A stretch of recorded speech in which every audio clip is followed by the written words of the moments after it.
On November 26, 1930, a chilling headline appeared on the front page of Canada's The Meriden Daily Journal. It read, "The Village of the Dead." The story shocked the entire country, because according to it, an entire tribe in the remote north had vanished overnight without leaving a single trace behind. This mysterious place was Anjukuni Lake, tucked away in the frozen wilderness of northern Canada. Along its icy banks lived a small settlement of Eskimos, about 100 to 150 people in total. Their lives revolved around fishing in the lake and hunting the animals that roamed the harsh terrain. Life here wasn't easy. The climate was brutal, and across millions of square kilometers, only a few thousand people dared to survive. One frigid November evening, a hunter named Joe LaBelle wandered into the area. He had been busy chasing fish all day, so caught up in the hunt that he hadn't noticed how quickly night had fallen. Knowing the land well, he decided to do what he'd done before: head to the friendly Eskimo camp near the lake and spend the night.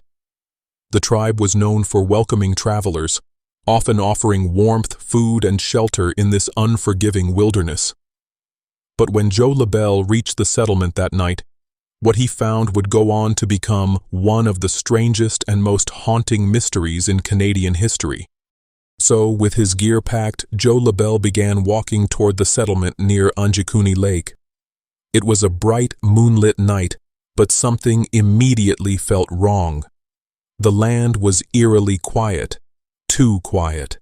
No laughter, no chatter, not even the distant bark of dogs.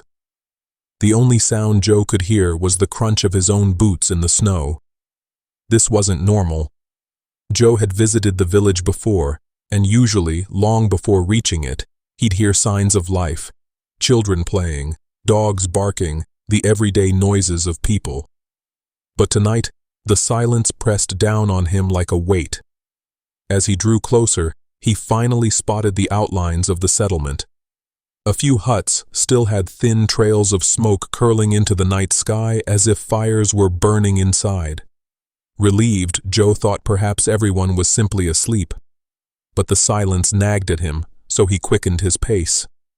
When he finally entered the village, his relief turned into confusion, and then fear.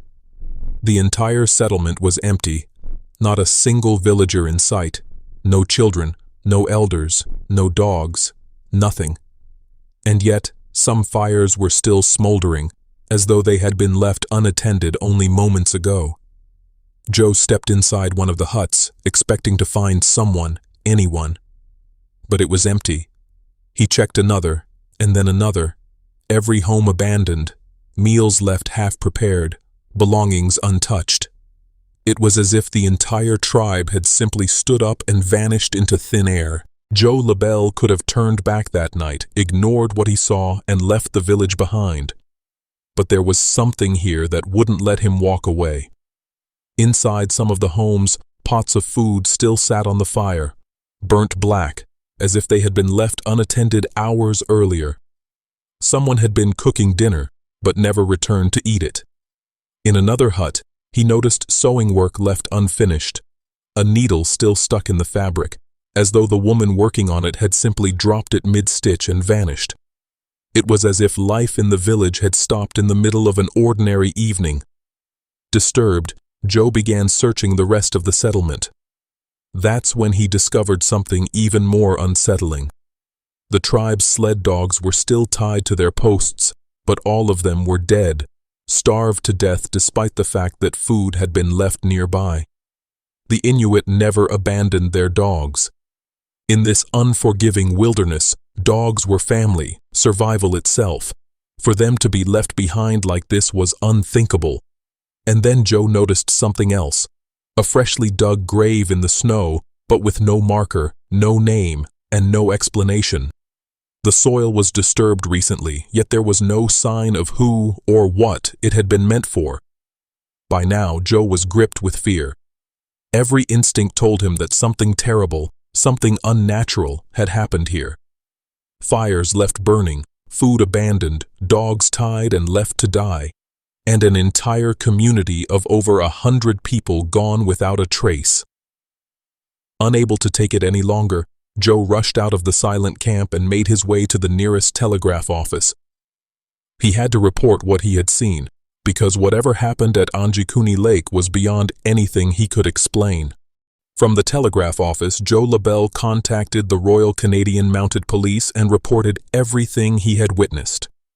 A team was quickly dispatched, and when the officers arrived at the village, they confirmed that Joe hadn't exaggerated. Everything was exactly as he described. At first, the Mounties suspected the obvious. Perhaps the settlement had been attacked, and the people either killed or taken. But there were no signs of violence, no blood, no broken weapons, no struggle. If a massacre had taken place, there should have been chaos left behind. But instead, the village looked as though people had calmly walked away in the middle of daily life. The police launched a formal search operation. The only tracks visible were Joe LaBelle's own, the ones he had made when he arrived. This meant something chilling. Nobody had entered or left the village recently. So how could more than 100 men, women, and children vanish without leaving so much as a single track? Investigators checked the lake, wondering if perhaps the villagers had tried to cross it, or worse, had been dumped there. But the lake's surface was sealed under unbroken ice and snow. The villagers' canoes and boats were still pulled up on the shore, untouched, because during this season there was no fishing. If they had crossed the lake, there should have been holes, cracks, or disturbed snow, but there was nothing. The police also realized another detail. This disappearance had not just happened the same night Joe arrived. The sled dogs that Joe found tied and starved could not have died in just 1 or 2 days. They must have been left for longer. Yet the fires still smoldered in some huts when Joe first came. The smoke rising from the houses was a clear sign they had left not long ago. This kind of smoke lingers for hours, even after the firewood has burned out. The police were left with endless questions, but no answers. After months of searching, they eventually closed the case as unsolved, and over time, the world slowly forgot about the missing villagers of Unexplained Lake. But the story didn't die completely. Decades later, in 1984, 2 writers, Roger Bohr and Nigel Blundell, published an article linking the Unexplained mystery to something out of this world. According to their investigation, while traveling near the lake, they had spoken with a local hunter and his 2 sons. The men claimed that they had often seen strange, glowing objects flying over the lake, shapes unlike any plane or bird, and these lights always seemed to hover in the direction of the very settlement where the Inuit once lived. From this account, the writers speculated that perhaps, on that cold November night in 1930, aliens descended on the village and took the entire tribe with them. It was a bold claim, and without concrete proof, most dismissed it as nothing more than fantasy. Still, the story spread, and over the years, countless other theories emerged. Some said the tribe had been massacred by enemies, others claimed they had been forced to flee by starvation, or even curses tied to the land. But none of these theories ever explained the unbroken snow, the abandoned fires, or the dogs left to die. And so, nearly a century later, the fate of the Unexplained villagers remains one of the strangest and most haunting mysteries in Canadian history. To this day, no one knows where those people went, or how an entire community could simply vanish without leaving behind a single trace.